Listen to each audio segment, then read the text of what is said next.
Well, why do you think that is? I mean, why is that? I mean, is it just because people are lazy today, or they're bored? I mean, are we just like bored, spoiled children who've just been lying in the bathtub all day, just playing with their plastic duck, and now they're just thinking, well, what can I do?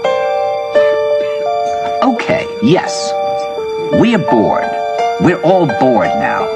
But has it ever occurred to you, Wally, that the process that creates this boredom that we see in the world now may very well be a self-perpetuating, unconscious form of brainwashing created by a world totalitarian government based on money, and that all of this is much more dangerous than one thinks, and it's not just a question of individual survival, Wally, but that somebody who's bored is asleep, and somebody who's asleep will not say no?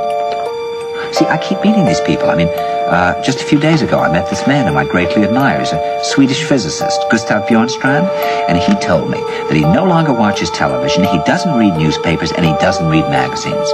He's completely cut them out of his life because he really does feel that we're living in some kind of Orwellian nightmare now, and that everything that you hear now contributes to turning you into a robot. When I was at Findhorn, I met this extraordinary English tree expert who had devoted his life to saving trees. Just got back from Washington, lobbying to save the redwoods. He's 84 years old. He always travels with a backpack because he never knows where he's going to be tomorrow.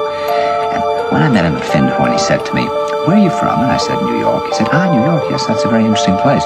Do you know a lot of New Yorkers who keep talking about the fact that they want to leave but never do?" And I said, "Oh, yes." And he said, "Why do you think they don't leave?" I gave him different banal theories. He said, "Oh, I don't think it's that way at all."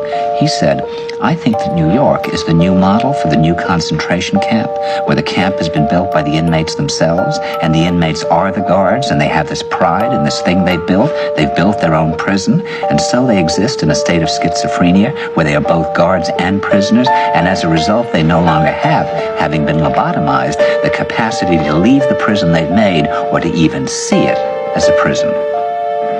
And then he went into his pocket and he took out a seed for a tree and he said, "This is a pine tree." He put it in my hand and he said, "Escape before it's too late." See, actually for 2 or 3 years now, Chiquita and I have had this very unpleasant feeling that we really should get out. And we really should feel like Jews in Germany in the late 30s. Get out of here.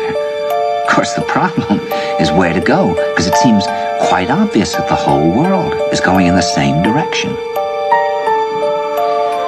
See, I think it's quite possible that the 1960s represented the last burst of the human being before he was extinguished, and that this is the beginning of the rest of the future now, that from now on there'll simply be all these robots walking around, feeling nothing, thinking nothing, and there'll be nobody left almost to remind them that there once was a species called a human being, with feelings and thoughts, and that history and memory are right now being erased, and soon nobody will really remember that life existed on the planet.